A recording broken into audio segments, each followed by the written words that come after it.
Hello दोस्तों, मोगे institute में बहुत बहुत स्वागत है। ड्रॉपर स्टूडेंट से ये क्वेरी आती है कि सर हमें इम्प्रूवमेंट देना चाहिए कि NIOS का फॉर्म भरना चाहिए, क्या हमने ड्रॉप लेना चाहिए। ये कॉमन क्वेरी मेरे तरफ अभी आ रही है क्योंकि अभी जोसा के एडमिशन फॉर्म ख़त्म हो गए, नाटा से जो फॉर्म होने थे वो स्टार्ट हो गए और CSAT के भी एडमिशन स्टार्ट हो गए। तो बच्चों देख रहे हैं कि ड्रॉप ले सकते हैं। जिन बच्चों का 12 बोर्ड कंप्लीट नहीं हो पाया, 12 के बोर्ड से वो रिजेक्ट हो गए जोसा के फॉर्म में, तो वो बच्चे पूछते हैं कि NIOS या फिर इम्प्रूवमेंट देना चाहिए। तो ये इस पे आज मैं वीडियो बनाना चाहता हूँ। ये स्पेशली ड्रॉपर स्टूडेंट के लिए वीडियो होने वाला है। तो स्टार्ट करते हैं ये वीडियो स्टार्ट करने से पहले मैं एक छोटी सी बात बोलना चाहता हूँ। मोगे इंस्टीट्यूट आपके लिए अगस्त में एक फाउंडेशन बैच लेके आएगा। जैसे जुलाई में फाउंडेशन बैच थी, उसी तरीके से अगस्त की फाउंडेशन बैच रहेगी। अगस्त की फाउंडेशन बैच ये मॉर्निंग टाइमिंग में होती है, तो यहाँ पे ड्रॉपर स्टूडेंट ने ज़्यादा से ज़्यादा इसका बेनिफिट लेना चाहिए। तो उसकी डिटेल जल्दी ही आपके पास आ जाएगी। तो स्टार्ट करते हैं। देखो ये वीडियो। तो डाउट ऐसा है बच्चों का कि इम्प्रूवमेंट या फिर NIOS अगर बोर्ड के 75% क्लियर नहीं है तो देखो यहाँ पे मैं दो कंडीशन देखता हूँ। मेरे साइड से जो कंडीशन है वो दो टाइप की कंडीशन है। फॉर एग्जांपल, अगर आप बिहार बोर्ड से हो, अगर आप आसाम बोर्ड से हो, अगर आप महाराष्ट्र बोर्ड से हो, तो आपने NIOS का फॉर्म नहीं देखना चाहिए, आपने इम्प्रूवमेंट देना चाहिए।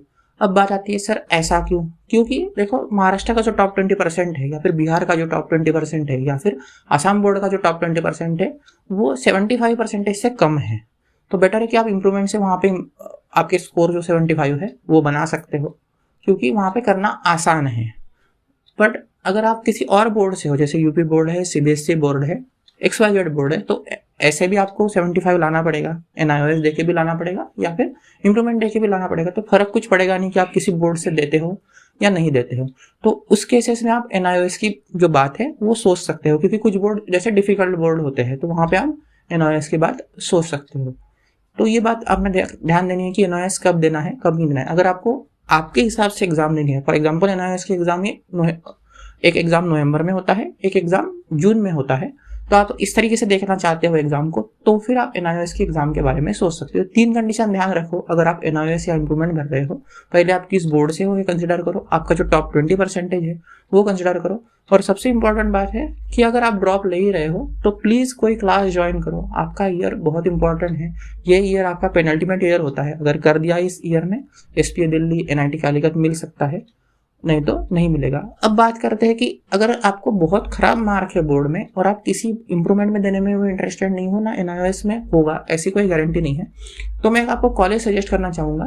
यहाँ पे मैंने देखो 3 बच्चों के रिजल्ट लगाए हैं। एक है रोशन, एक है दीपिका और तीसरा है लक्ष्मण। तो ये तीनों जो बच्चे थे इनका बोर्ड का मार्क थोड़ा कम था, 75 से कम था। इन बच्चों का वैसे SPA दिल्ली, SPA भोपाल हो रहा था, बट इन बच्चों का बोर्ड में कम होने की वजह से इन्होंने CCA चंडीगढ़ ये कॉलेज टारगेट किया।